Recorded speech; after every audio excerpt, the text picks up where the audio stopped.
అందరికీ షలోం. ప్రార్థన. సర్వోన్నతుడికి తండ్రి, సర్వాధికారి, సర్వ సృష్టికర్త, నిన్న నేడు నిరంతర ఏకరీతిగల తండ్రి, మీకు స్తుతులు స్తోత్రాలు చెల్లించుకుంటున్నాం.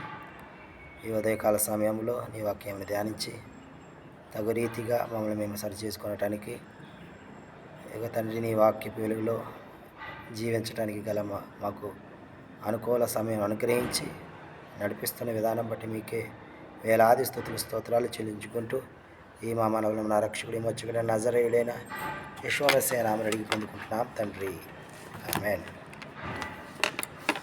యెహోషువ గ్రంథము 13వ అధ్యాయము 14వ వచనం నుంచి ధ్యానించుకుంటూ ఉన్నాం. లేవి గోత్రమునకు స్వాస్థ్యము ఏమీ ఇవ్వలేదు, ఎందుకనంటే ఎలోహిం వారికి అర్పించే అర్పణలలో అర్పింపబడు అర్పణలు, హోమములే వారికి స్వాస్థ్యం.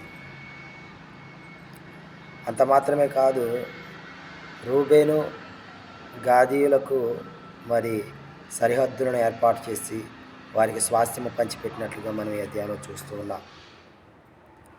ఇజ్రాయేలీయులు బెయోరు కుమారుడును సోదెగాడునైన బిలామును తాము చంపిన తక్కిన వారితో పాటు ఖడ్గముతో చంపినట్లుగా ఈ అధ్యాయంలో మనం చూస్తూ ఉన్నాం.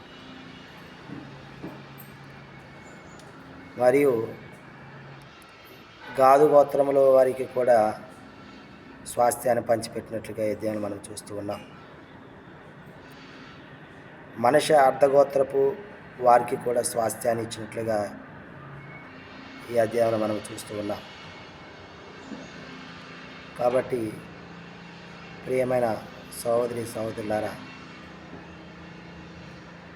ఓన్లీ లేవి గోత్రానికి ఒక్కరికి ఎలోహిం వారికి అర్పించే అర్పణలను, హోమములు వారికి భాగము, స్వాస్థ్యమని మనము ఈ అధ్యాయం తెలుసుకుంటూ ఉన్నాం. స్వాస్థ్యము పొందుకోవాలంటే మొదటగా ఎలోహిం ఏర్పాటు చేసినటువంటి నాయకుని మాట మనం వినాలి. ఆ నాయకుడు ఏవైతే చెప్పాడో ఆ ప్రకారంగా మనము నడిచేవారిగా ఉండాలని జ్ఞాపకం చేస్తూ ఉన్నాడు. ఎలోహిం వారు డైరెక్ట్గా వచ్చి మనతో మాట్లాడిన దాఖలాలు లేవు. ప్రార్థన ద్వారా, కళల ద్వారా మాట్లాడి ఉండొచ్చు. ప్రతి ఒక్కరికి కూడా ఆ విధంగా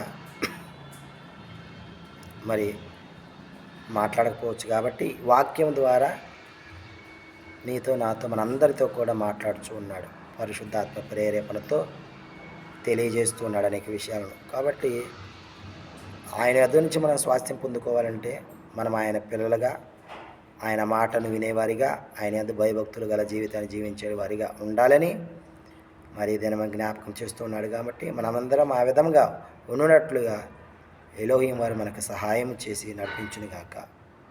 ఆమేన్.